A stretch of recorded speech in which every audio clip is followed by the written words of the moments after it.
I am in London, England at the British Museum. This is one of the world's great museums, and also one of the oldest. It was founded in 1753 and opened free to the public in 1759. It is still free 263 years later. It was the first national public museum in world history. The museum was established based on the massive collection of Sir Hans Sloane, who bequeathed his natural and historic artifacts to the nation at his death. Now, this museum is often subject to controversy, as a lot of the artifacts here were basically stolen from foreign lands. This museum was created during the age of colonialism and imperialism, so they obtained many relics through some rather unethical means. I only have a couple hours on this visit. This place is massive and I certainly won't have time for everything.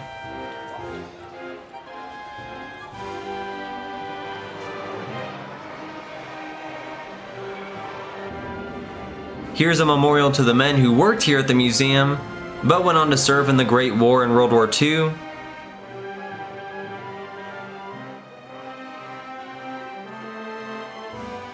Gotta say, the architecture of this museum is fantastic.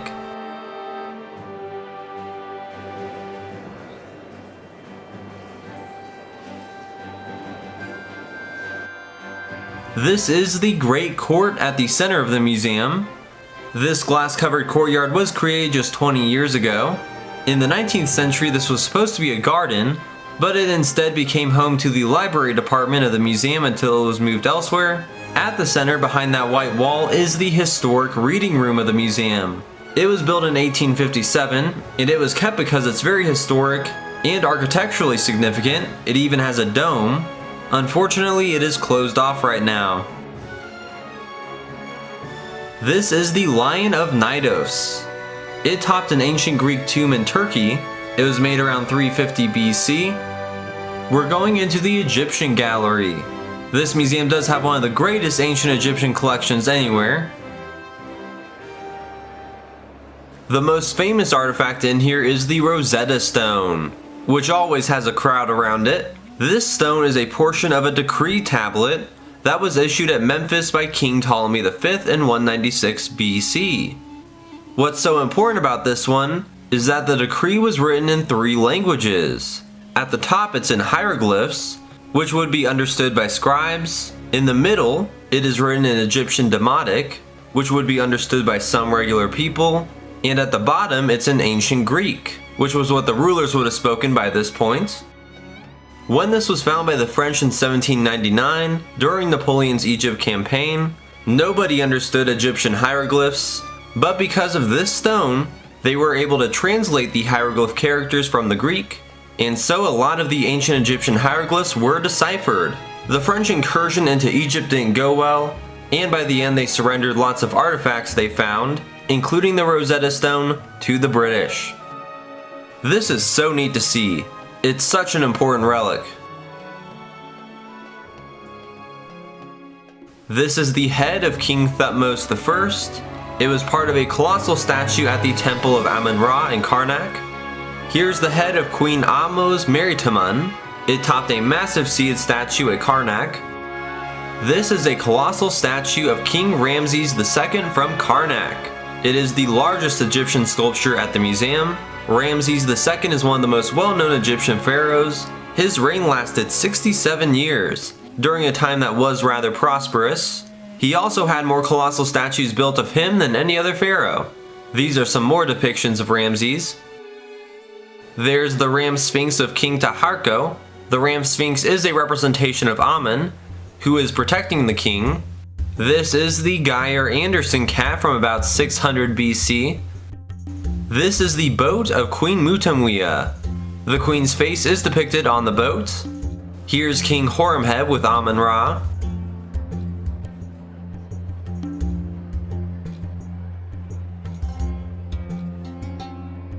Here's some sarcophagi lids. On the left is that of Sita, who was Viceroy of Nubia under Ramses II.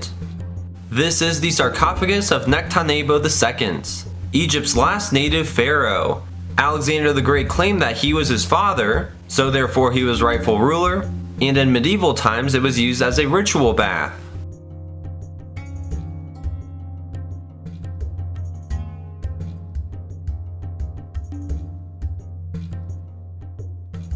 That is a giant scarab beetle. It represents the sun god Capri's form at dawn. These are giant palm leaf columns of Ramses II. The one on the left stood at a temple in Pyramus, his capital. This one is from Heracleopolis, and it has a bunch of symbols on it. And below the columns, there is yet another gargantuan sarcophagus. This is the head of King Nectanebo with a broken nose. Here's a bust of King Amenhotep III. It was part of a seated pair statue of the king and his wife. And this is the big head of Amenhotep III. That was part of his colossal statue at Karnak. His body is still there. Here's a wall decorated with hieroglyphs.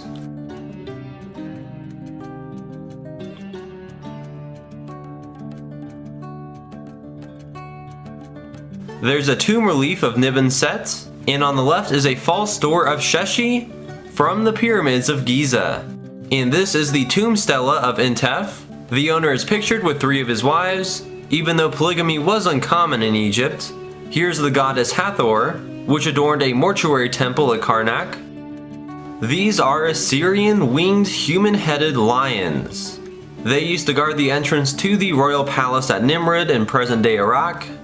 These are all reliefs from that palace's throne room. This section contains sculptures from the city of Khorsabad and the palace of the Assyrian king Sargon II. The giant human-headed winged bulls were guardians of the citadel. That's so cool. There is a massive display of Assyrian reliefs, but gotta move on.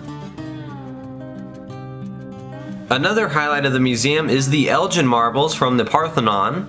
I'll show those in a separate video along with other Greek displays.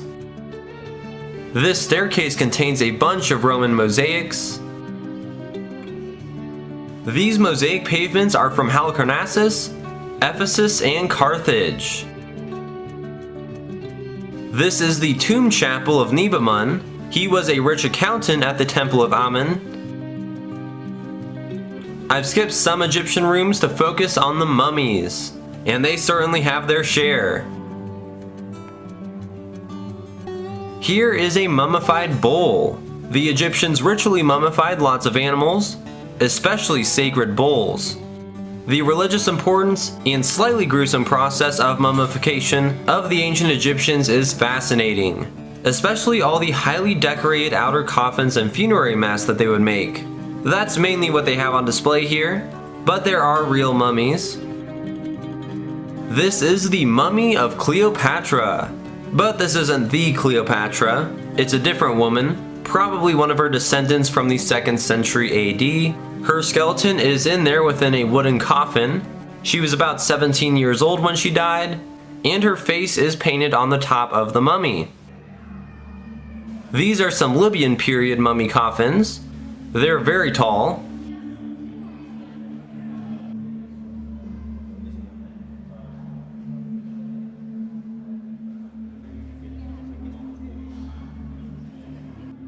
This is the mummy of Artemidorus, within a painted stucco case from the Roman period.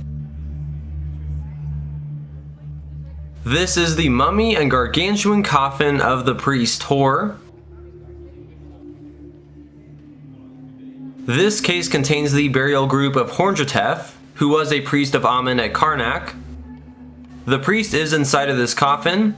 Scans show that his brain was removed. It was usually removed out a nostril, and then his skull was filled with molten resin.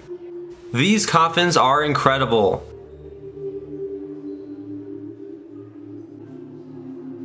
Here are some more Ptolemaic and Roman period mummies.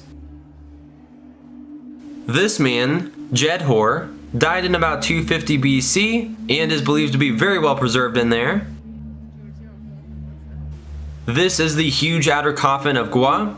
A very high status person was entombed in there. That's the mummy of Ankef inside his inner coffin. Here are some royal statues from a royal tomb. Statues of a king at his burial site were considered crucial. Now back out in the Great Court, I'm going to breeze through just some of the other exhibits at this museum. This place is very overwhelming. This is a Qing Dynasty guardian figure. These are cool. Some hided totem poles from British Columbia. These were made in about 1850. The totems from that region are always fascinating.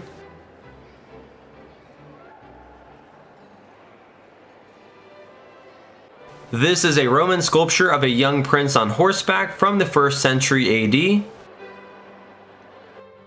Oh yeah, here's a Maui head. This is an authentic stone head from Easter Island, created by the people of Rapa Nui sometime around 1000 to 1200. These are truly iconic. This section has some other displays on the history and culture of Polynesia. This is a pharmacopoeia. It contains about 14,000 drugs, but this is a visual representation of how many pills an average person in Britain is prescribed during their lifetime. This is the Enlightenment Gallery, inside the oldest room of the museum. The room housed King George III's library, and now this room is certainly reminiscent of the Age of Enlightenment and the early days of this museum. The displays show how men like Sir Hans Sloane would collect different types of objects from the 18th and 19th centuries. This is a bust of Sir Hans Sloane, which has been removed from its pedestal in here and put in this box recently due to his ties to the transatlantic slave trade. It's now displayed alongside a copy of Olanda Equiano's autobiography. Here's some 18th century astronomy tools. There are some replicas of classical statuary, especially of pieces that are in the museum, but some of these sculptures are real. This is a sculpture of Apollo from the 2nd century AD. This is a replica of Discobolus, the famous disc thrower statue. Here's a replica of the Rosetta Stone, displayed the same way it was when it was first shown at the museum. These religious objects from India and Southeast Asia became much more of interest during this era.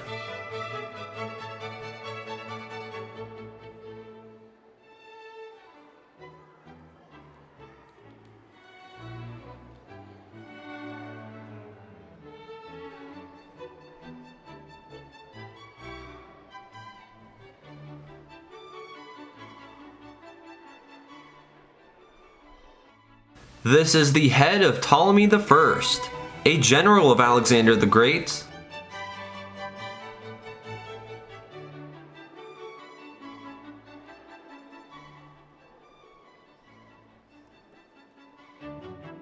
It was during this time that the first big public museums like this were being established, and the artifacts would be classified. This is an old display of medals from different eras in England's history. They are arranged in chronological order. This museum originally had natural history displays, and that collection went on to be the foundation for the separate Natural History Museum. There's some taxidermy birds in the bookcases. That's very old-fashioned. This is a bust of Hercules, a Roman copy of a Greek sculpture that was supposedly found at the foot of Mount Vesuvius in 1776. The Enlightenment Library is really fascinating and beautiful. Definitely one of my favorite exhibits. Now I'm going to ascend this very fanciful staircase with an authentic Greek caryatid sculpture halfway.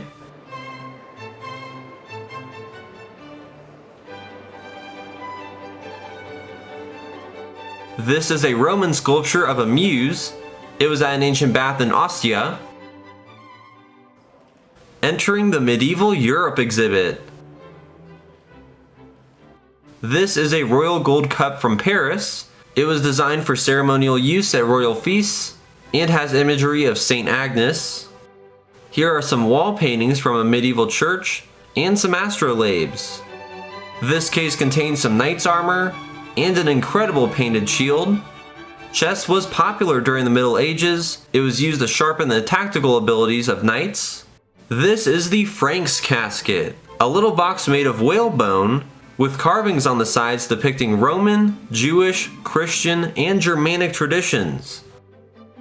This is the Sutton Hoo Helmet, one of just 4 complete helmets to survive from Anglo-Saxon England. This helmet was found with a grouping of rare treasures in an Anglo-Saxon grave at Sutton Hoo in Suffolk. The helmet dates back to the 600s. The grave it was found in was once inside a full-size ship that was landed and covered by an earthen mound, which is pretty interesting. And this is a replica of the helmet, what it would have looked like 1500 years ago. Here are some more weapons and war gear found at Sutton Hoo as well.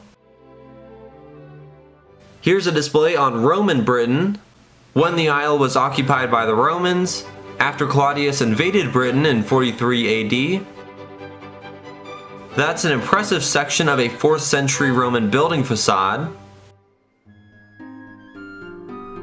This is a reconstruction of the tomb of Gaius Julius Alpinus Classicanus, who was a procurator of Roman Britain.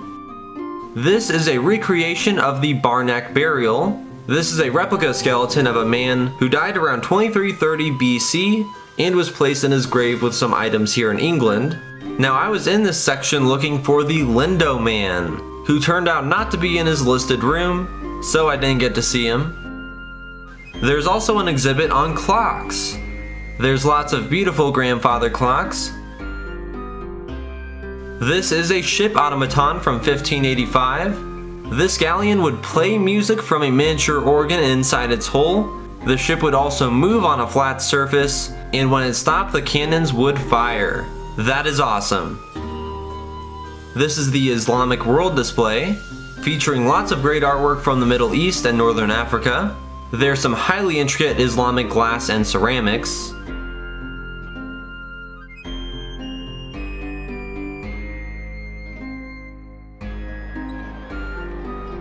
So, the British Museum is absolutely fantastic.